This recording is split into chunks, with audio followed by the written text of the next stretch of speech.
High everyone, welcome back to my channel. আশা কৰিছোঁ আপোনালোক চবেই ভালে আছে, মোৰো ভাল। তো আজি মই আপোনালোকৰ লগত লৈ আহিছোঁ এটা চিকেনৰ ৰেচিপি, য'ত নেকি মই এটা বলত চিকেন লৈছোঁ। তাত মই মছলা আৰু অলপমান দহি দিছোঁ, দি কিনে সেইটো মেৰিনেট কৰি অলপ টাইমৰ কাৰণে ৰাখিছোঁ। অকল ইয়াত জলকীয়া গুড়ি দিয়া নাই, আৰু শুকান জলকীয়াখিনি বইল কৰিছোঁ মই।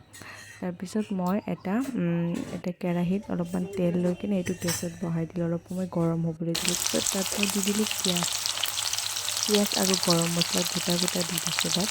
যেতিয়া পিঁয়াজবোৰ ভালকৈ তাৰমানে ব্ৰাউনি কালাৰ আহিব, ব্ৰাউনি কালাৰ অলপমান ৰখিব, ব্ৰাউনি কালাৰ আহিব। তাৰপিছত তাত আদা ৰহুনখিনি দি দিব ভালকৈ। যেতিয়া ভালকৈ ব্ৰাউন কালাৰ হৈ যাব, তেতিয়া মেৰিনেট কৰা চিকেনখিনি ব্ৰাউনি চাব ভালকৈ, পিঁয়াজখিনি ব্ৰাউনি আৰু এটা চেণ্ট লাগে। তেতিয়া এটা টমাটো আৰু এটা আপোনাৰ যিটো ৰহুন আৰু অলপ শুকান জলকীয়াৰ এটা পেষ্ট বনাইছিলোঁ মই, সেই পেষ্টখিনি তাত দি দিলোঁ। দি কিনে ভালকৈ লৰাই দিব, পেষ্টখিনি দি কিনে ভালকৈ লৰাই দিব, কিন্তু তলত লাগি নধৰে। তো ভালকৈ লাৰি দি কিনে যেতিয়া অলপমান পেষ্টটো অলপমান গৰম অলপমান হ'ব, ধোৱা উঠিব ন, তেতিয়া তাত মেৰিনেট কৰা চিকেনখিনি দি দিব।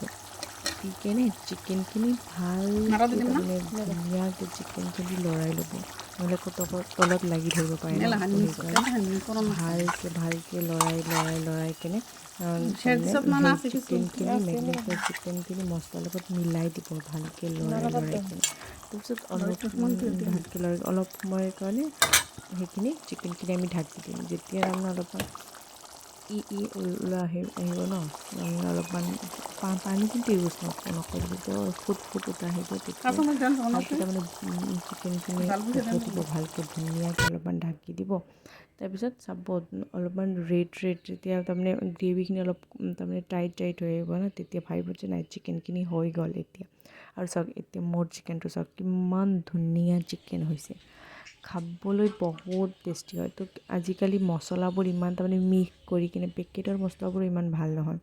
তো ঘৰত বনাই কিনে খাওক। মইতো চাউলৰ ৰুটিৰ লগত খাইছোঁ, বহুত ভাল লাগিছে। আপোনালোকে